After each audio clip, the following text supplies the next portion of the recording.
Любителям аугментации привет! Ура! Резня! Причем не простая шизичная, буквально. Значит, смотрите. Смешно перемещающийся мужик на экране киберпсих. Почему он кибер и почему он псих? В мире киберпанка есть такая штука киберпсихоз. Разновидность диссоциативного расстройства личности. Основные симптомы: отсутствие инстинкта самосохранения, проблемы с самоконтролем, полное безразличие к другим людям. Подхватить оказию можно, если поставить себе кучу усиливающих имплантов. Особое воздействие на психику оказывают модификации военного класса, так как они значительно требовательнее к телу носителя. И тут, понимаете, вопрос: зачем ставить себе всякие апгрейды, если это настолько опасно? Во-первых, это необходимость, без хахаряшек выжить на улице Найт-Сити становится значительно труднее. А во-вторых, это модно, хайпово и круто. К сожалению, полиция не в состоянии противопоставить что-либо такой мощной мощи. Для борьбы с шизами существует специальная организация Макстак. Ребятки укомплектованы по полной программе. Новейшее оружие, лужи киберимпланты и всякое тестовое вооружение в том числе. Как вы могли заметить, со своей задачей отряд справился успешно. Поздравим знакомством с главным героем. Дэвид Мартинес, студент, обожает брейндансы. Вот та приколюха с кибершизом на самом деле мультик, записанный прямиком из головы бедолаги. Помимо изображения передаются все эмоции, воспоминания и ощущения. Но для просмотра приколов, которые так обожает Мартинес, необходима портативная VR-гарнитура, которую надо скорее снять, дабы доложить Риперу о качестве продукта. Круто, классно, спасибо! Самое время постирать одежду, простите. Вру, машинка отказывается работать, в нее положили мало денег, о чем сразу же была оповещена мать горемычного Глория, уставшая после ночной смены в скорой. Бедной несчастной довелось упаковывать киберпсиха. Помянем напоминанием сыне корзине о покупке новой гарнитуры, так необходимой для обучения в школе. Благо, деньги имеются, осталось только приобрести. К счастью, о подобных мелочах не стоит волноваться. Знакомый Рипер накатил свежую прошивку на устаревшую гарнитуру молодого, посему пора в школу. Причем не в простую, а модную арасаковскую, обучение в которой могут позволить себе только дети богатых богатеев. Почему так? Все просто. Чипсы. Корпорация Арасака — лидер корпоративной безопасности, банковского дела, производства, оружия и просто новых технологий. Цими Сакази именно в бедности нашего героя мальчик существует без запасной формы и уж тем более без новой гарнитуры. Зато со свежей программой, не подходящей к модели пожелтевшего от старости шлема. К слову, учебные сервера Арасаки прикола с подключением старья не поняли и просто сломались. Обидно, досадно. Манипуляции их нелегальным ПО запрещены, как и вывод учебных систем из строя. Поэтому Дэвида, представляете, хотят перевести в шарагу попроще. Нет, не надо! Сыночка заслуживает только лучшего. Глория заплатит за все, компенсирует весь ущерб, чего бы это ни стоило. Оставьте сынку, умоляю! Ладно, пора домой. Ругань, сопли, слезы, слюни опустим. Если кратко, Глория старается, спину надрывает все для того, чтобы сынок был образованным, мыслящим, умным, богатым, сидел на вершине Арасака Тауэр. А Дэвид хочет отчислиться и помогать маме финансово. Жаль, помогать уже некому. Бедолаги попали под горячую руку уличных бандитников. Печально, грустно, еще грустнее из-за травма Тим, не желающих лечить незастрахованную мать горемычного. Помянем самой дешевой больницы без возможности навещать больную. Ну, хоть вещи вернули, на том спасибо. К сожалению, счета никто не отменял. Теперь Дэвид один на один с суровой реальностью. Как хорошо, что мама свинтила военный имплант у того киберпсиха из начала тайтла. Его, получается, можно продать и жить счастливо. Ладно, снова вру, нельзя. А Рипер предлагает какие-то гроши за модный аугмент военного класса, информация о силе которого лежит в свободном доступе. Жаль, в сети интернет нет информации о том, как противостоять школьному буллингу. Грустно, печально. Богатые богатеи унижают гига бедного Мартинеза. Указывают на место в обществе, мать поминают, одним словом гниль. К несчастью, все закончилось избиением. Горемычный ничего не смог противопоставить модным имплантам. Может ли день стать еще хуже? Да, может. Глория отчалила в мир иной. Итого тотальная депрессия, долги, тщетные попытки продать военный протез и звонок от того самого мажора, запинавшего бедолагу в слюни. Всякие гадости бормочет, про мать щекочет, реально тварь. Поэтому что правильно, нужно установить мощнейший имплант, оставленный матерью. Без проблем, Рипер даже согласен установить модификацию за бесплатно, при одном условии. Если герой потом приползет на коленях с мольбами разоружить его, то имплант уйдет врачевателю. По рукам, поздравляем с обновкой.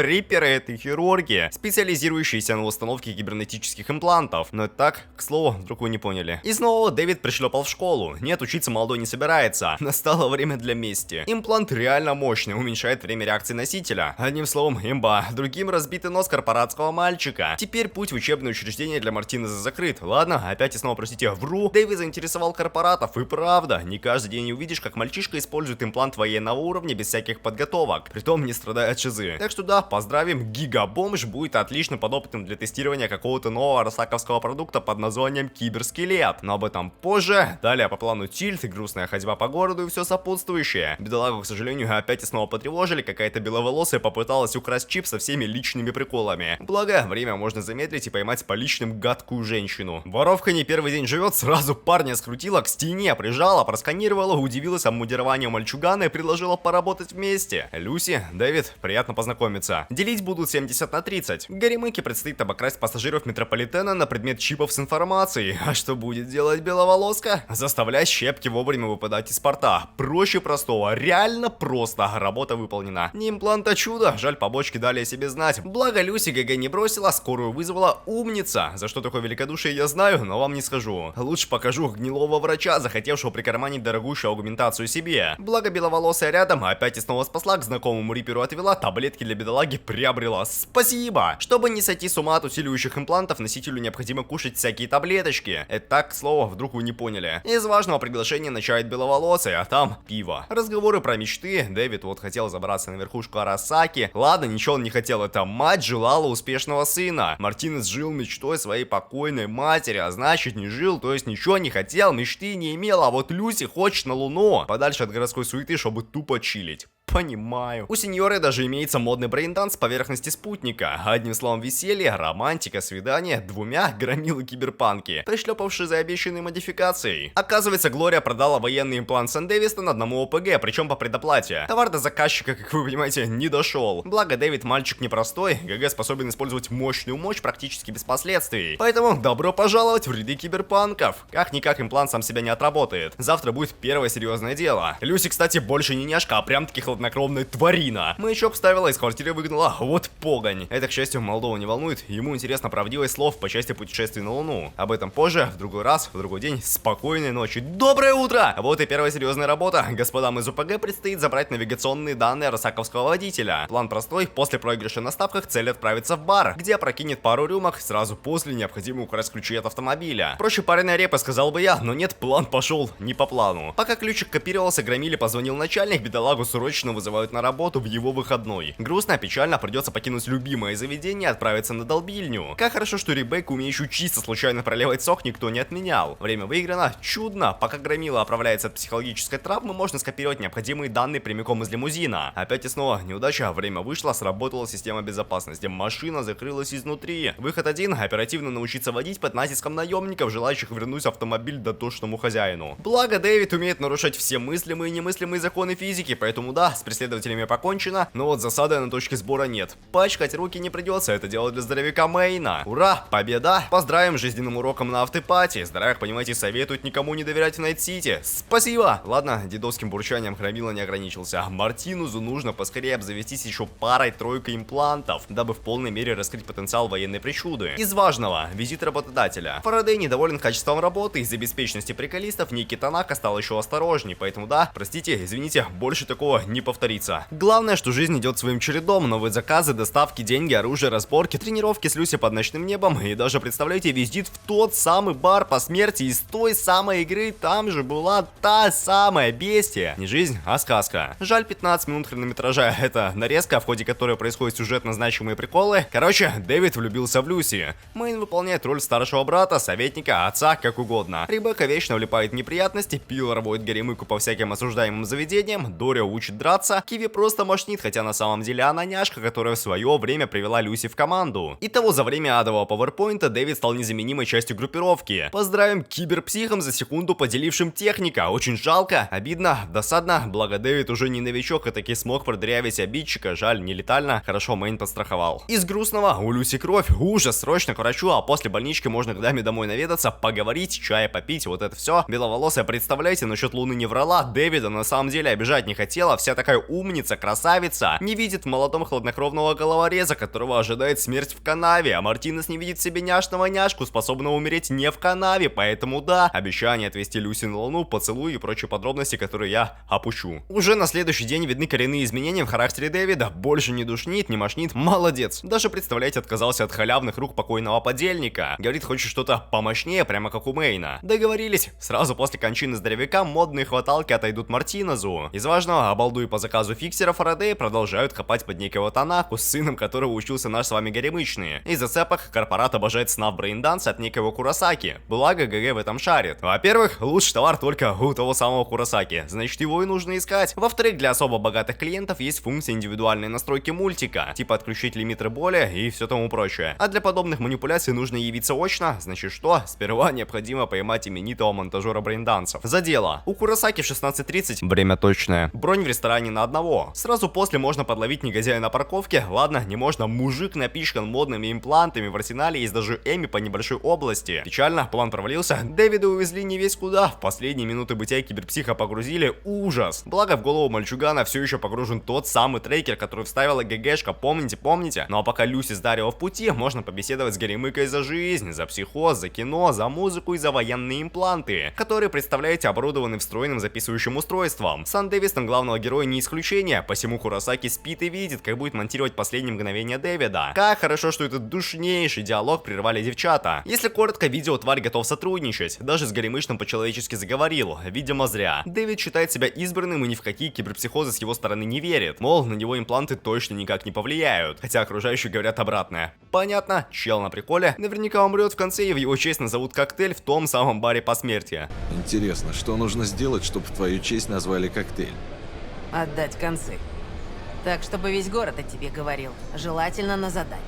Но это все лирика, предисловие вообще не важно. Главное, что Танаха прибыл к монтажнику настраивать брейнданс. Поздравим глушилкой случайной смертью Куросаки из-за импланта Корпа. Пора делать ноги. Гниль был застрахован по максимуму. Через 7 минут прилетит травма Тим и всем будет не до шуток. Ведь, как вы могли догадаться, частная военная медконтора бандюганов не любит. К счастью, все обошлось. Танаха в отключке, а Киви работает над тем, чтобы вытащить информацию из чинушей головы-головушки. Смотрите, реально работает, я не вру. Молодая в киберпространстве сидит, всякие штуки колдует. Вопрос, почему так долго? У Мэйна, понимаете, уже нервы на пределе, а все из-за гадкой хакерши, за что фатальная гниль получила по лицу. Ладно, не все так просто. Старина, учитель, наставник, страдает из-за того самого киберпсихоза, своих от чужих не отличает, в мыслях путается, реально бедолага. Разоружаться здоровяк не планирует, мол, слишком поздно, а раньше надо было думать. И правда, дел Громила наворотил знатно. Программистка в ауте, а задачу по выкорчевыванию важных важностей из деда никто не отменял. Как хорошо, что Дэвид с Люси всегда под рукой, беловолосые согласны участвовать в афере против Арасаки, при условии отсутствия Мэйна на рабочем месте. Договорились, киберпсину даже никуда уводить не пришлось, он сам справился, молодец. Люси тем временем работает, шаманит, но вот незадача, пиджак очнулся. Действие наркоза закончилось, время для новой дозы.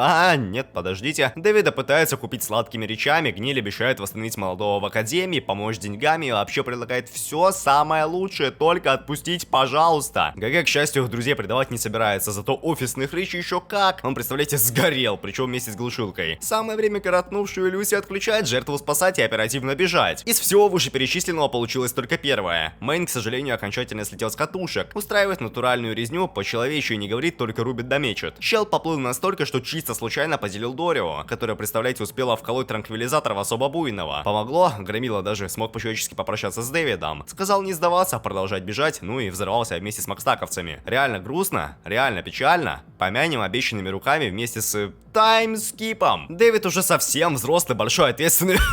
Простите. Дэвид уже совсем взрослый, большой, но все такой же безответственный. Поэтому согласился взять на задание какого-то новичка. Он даже соответствующий дробовик ему выдал. Но это все не главное. Куда важнее, что Ребекка обзавелась модными руками, доставшимися от Мэйна. А водитель на Фальке наконец-то удостоился экранного времени. Ну да, точно. Еще в команде осталась сетевик Киви, поэтому чисто технически команда по-прежнему в полной боевой комплектации. Такое, что даже через парадный вход к очередным бандитникам можно войти, поговорить, потанцевать, пострелять. Да, Ребекка, он тоже молодец, стреляет, так сказать, использует новые ручки по прямому назначению. Сам же Дэвид с теми же позвоночными технологиями. Вот. Точно, еще вот новый статист хлопнулся на растяжке. Типа, чтобы вы поняли, что мир киберпанка, если вы еще не поняли, никого не щадит. Что до Люси, так она во временном бессрочном неоплачиваемом отпуске после всех выше случившихся событий. Возвращаться не хочет, не собирается, не планирует. По крайней мере, пока что. И ну, представляете, даже Киви, которая привела Горемычную в команду, не знает, можно ли как-то на это повлиять. Из неважного, Дэвид не отвечает Ребекке взаимностью по понятным ясным причинам. Из важного, очередное обследование и отладка всех имеющихся имплантов у доктора. Цель визита — рассказать о следующем потенциальном боссе, о котором ГГ на удивление не слышал, несмотря на то, что сам крайне на него похож. Значит, существует некий Адам Смешер, на 99 состоящий из всяких протезов и приблуд, но по правде говоря, он киборг. Буквально механизм с мозгами. По слухам, нынче работает на корпорацию Арасака. Все. Далее по плану беседа с Фарадеем, тем самым гнилым, который снабжал заказами Мейна, цель встреч какое-то новое модное задание, подробности о котором знать не стоит. Но вот что важно, потенциальная необходимость команде крутого модного мощного сетевика. Примерно такого, как тот, что смог взломать арасаковскую защиту, потому как сейчас дело близкое. Заказ от Милитехов по палкам и колесам как раз в сторону Арасаки. В общем, Горемычный подумает, как эту математику решить. Милитех, кстати, это еще одна мегакорпорация, которая конкуренты Арасаки. И грызутся они уже лет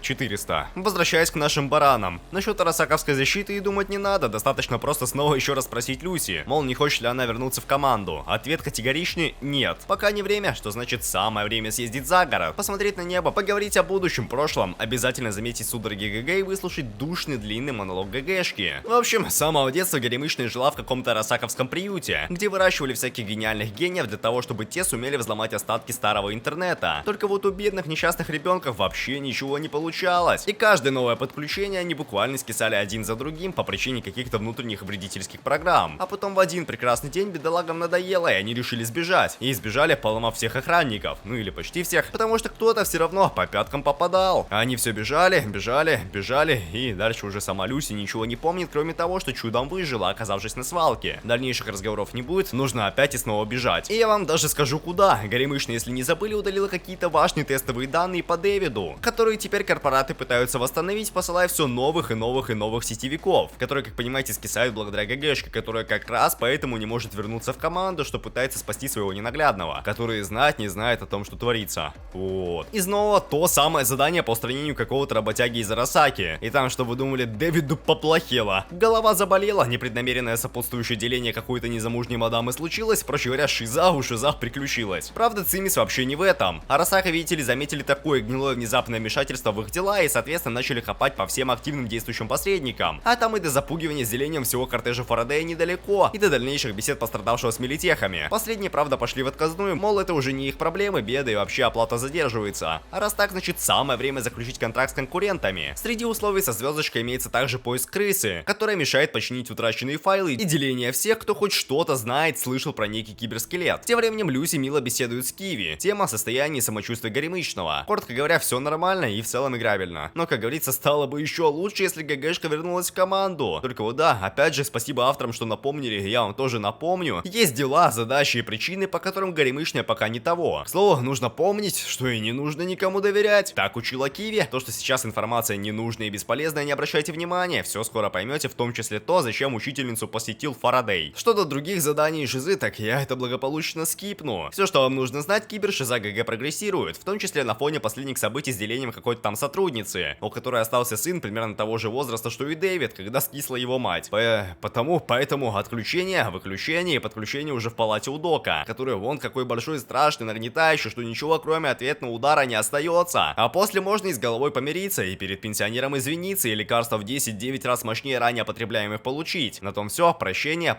финита ля комедия, ведь с нынешней прогрессивной болезнью Дэвид уже вряд ли снова посетит клинику. Проще говоря, очередной отличный повод поговорить по душам, а опять и снова души духота о том, что ну вот именно конкретно сейчас Люси не может вернуться в команду, потому что дела, задачи важные важности, а ГГ думает, что чувства, понимаете, чувства, любви, надежды охладели. А Гэшка говорит, мол, ну нет, все не так, нужно подождать, ждать и обязательно дождаться, когда она вернется домой. А пока ей еще раз нужно срочно бежать, до связи. Из важного, следующий ремонтник потерянных файлов оказался ловушкой, подстроенный Фарадеем и Киви. Ну типа поняли, нет, не поняли, ну как же. Ну понимаете, доверять никому прямо вообще никому нельзя. Дальше все. Фатальная сюжетная не только, понимаете ли, резня. Значит, Горемычному с отрядом поступил срочный высокооплачиваемый заказ от Фарадея. Цель какой-то конвой Арасаки. На практике же, чтобы вы знали, задание фатальная ловушка. Потому как раз незадолго до квеста Гниль на пару с Киви успели взломать и исследовать всю информацию из мозга Люси. И про исследование узнали, и про киберскелет, и про попытки скрыть данные про ГГ, и про все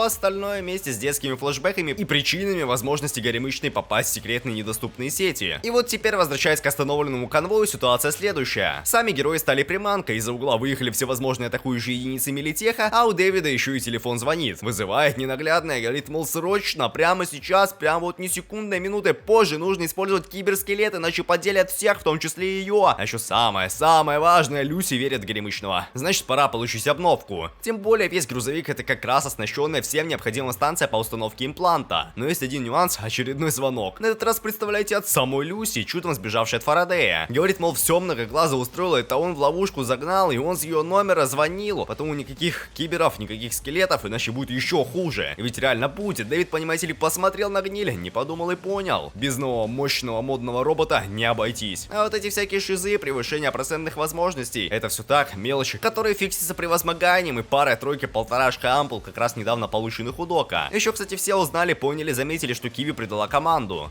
Ладно. Вот вам лучшая резня с роботом, машинами, гравитациями, аннигиляциями и прочими лучшими, худшими, отрицательными, положительными качествами. А сразу после пора ехать в город, искать любимую, попутно, конечно, производя вычисления еще множество статистов. И даже, представляете, маков и даков, которые уже записали ГГ в кибершизы. Там у него и флешбеки, и мемы, и схемы, и все вперемешку с прошлым, будущим, настоящим, прошедшим, последующим и так далее. Впрочем, куда важнее, что Киви тоже получила свои 5 копеек от Фарадея, которому, как понимаете, зря доверилась. Хотя сама же, да. Но ничего, главное, что на гниль маячок поставить успела и с бывшими товарищами связалась. Теперь Фалька рулит не тупо куда-то в главный офис Арасаки, а точно по координатам к многоглазому удерживающему Люси. Что до корпоратов, так они уже решили, кто пойдет стоять на страже входа, чтобы посредника внутрь не пускать. А так, чисто деньги за проделанную криво работу отдать. Плюс здесь же уже ожидает смешер. Осталось только всем встретиться в назначенное время, в назначенном месте, чтобы еще раз потанцевать, силушку друг другу показать и всех ненужных лишних зрителей пересчитать. Многоглазого поделили, только глаза и остались. Ребекку поделили, осталось мокрое место. Ну и ГГ, как несложно догадаться, Адам тоже пересчитал. Зато Фалька с Люси успели уехать, и назад водитель разворачивать бричку ни в коем случае не собирается. Иначе жертва Дэвида окажется тупо напрасной. А так, денег за задание дали, и то ладно. Как раз хватит слетать на Луну, чтобы было типа лирично, трагично, эффектно и жалко. Да, ладно, простите, вру. Честно говоря, никого не жалко, потому что всех персонажей раскрывали абы как за 0 минут. И примерно столько же флешбеков. Что от всего случившегося получили конкретно корпорации, а не главные герои, вообще не ясно. Хотя сюжет типа строился на схемах и мемах между ними, зато сами вот эти фан-сервисные запчасти, конечно, да. Особенно для тех, кто в игру играл и уже видел все улочки, дороги, здания, локации, классы, апгрейды, импланты, трансплантанты, да. Красота. Еще саундтрек шикарный, мне понравилось. Ладно, на самом деле Киберпанк это никакое вот не произведение про корпорации. Ну, то есть там на самом деле в центре стоят главные герои, вот там типа любовная линия. Это на самом деле ромком, до которого мы еще, не дозрели, извините. Пока. Или не пока, подождите. Как-то раз Аристофан нашел на улице капкан. Смотрел, думал, ничего кроме как позвать кого-то не надумал. Пришел на помощь Геродот. Смотрел, думал. Говорит, нужно звать Сократа. Что ж, пришел уже философ, смотрит, думает, надумал. Спрашивает, кто нашел. Я, уверенно заявил Аристофан. Головка от... Тут-то Сократ и понял, что шаг вперед был лишним.